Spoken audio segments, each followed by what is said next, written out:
In just a few hours' time, we are going to start the Jewish holiday of Rosh Hashana.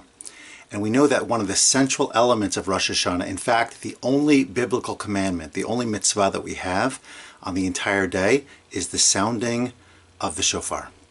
And yet, because tonight and tomorrow is Shabbos, the first day this year of Rosh Hashana coincides with the holiest day of the Jewish week, the day of rest, we will not be blowing the shofar. And the reason is because perhaps someone somewhere, in a quest to learn more about how to blow the shofar properly, will inadvertently carry it on the Shabbos, thus violating the Shabbos.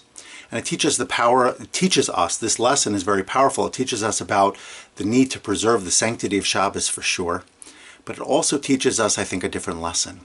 And that is that Shabbos, the reason as to why we can, quote, get away with not blowing the shofar on Shabbos, when Shabbos and Rosh Hashana, of course, coincide, is because of the fact that Shabbos fills the gap, so to speak, for many of the things that the shofar is supposed to accomplish. The coronation of God, the idea that He is our King, the idea that we are sounding the trumpets, if you will, bringing Him to the forefront of creation once again.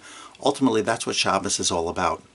And Shabbos, of course, also brings peace and tranquility, which is also part of the message of Rosh Hashana. And so in many respects, Shabbos fills the void that Rosh Hashana, the absence of the shofar in Rosh Hashana, creates. So we see that we have the capacity to fill in on Shabbos, or because of Shabbos, in ways that perhaps we couldn't in other days of the week, and as a result we can let the shofar kind of go to the side. And I think that teaches us a powerful lesson, because ultimately what we have over here is a concern for a few individuals somewhere, sometime over history, who may make a mistake and violate Shabbos. And for them, the rest of us, for generations upon generations, millions and millions of Jews, will withhold from blowing the shofar, lose out on the inspiration, lose out on that connection, that important mitzvah, that commandment, all because we want to take care of somebody else. All because we're concerned about their spiritual destiny.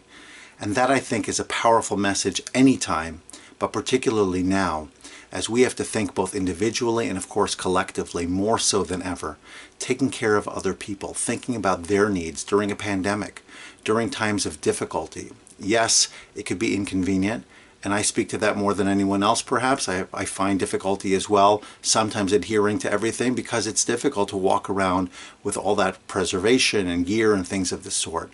But at its core, we need to remember that we are here to serve not only ourselves, we're here to serve others as well. And being mindful of their needs, being considerate of other people, reaching out to them, demonstrating empathy, finding out what we could do to serve them and support them, more so than ever, that is the message. And so I want to take this opportunity to wish all of you a kasiva v'chasima tova, a good gebencht yor, a year of bracha and atzlacha, of blessing and success, of health and of happiness.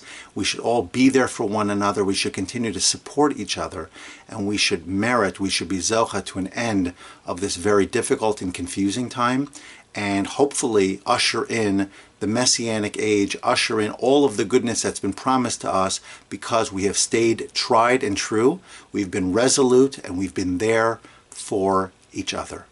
Have a wonderful Yom Tov, and a good Shabbos, and a Ksiva V'Chasima Tova.